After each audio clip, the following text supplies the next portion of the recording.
और sir tractor पे बैठे हुए हैं, खैरियत है? अहमद, बात ये है कि हम हमेशा ये क्लेम करते हैं कि जहां फार्मर वहां हम सिर्फ फार्मर की काउंसलिंग ही नहीं करते, ग्रीन गोल्ड के प्लेटफॉर्म से हम फार्मर को फील्ड लेवल पे जाके सर्व भी करते हैं।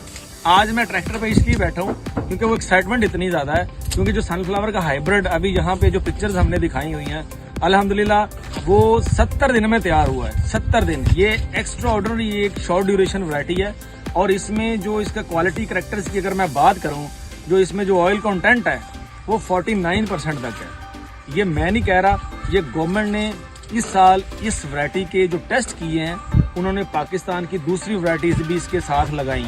सनफ्लावर की जितनी भी वैरायटी थी, अल्हम्दुलिल्लाह इस वैरायटी ने उन ट्रायल्स के अंदर भी बेहतरीन परफॉर्म किया है। इसीलिए मैं आज खुशी से फार्मर को सर्व करने के लिए फील्ड में मौजूद हूँ और सनफ्लावर की हार्वेस्टिंग में उसका साथ दे रहा हूँ। Green gold is the dream gold.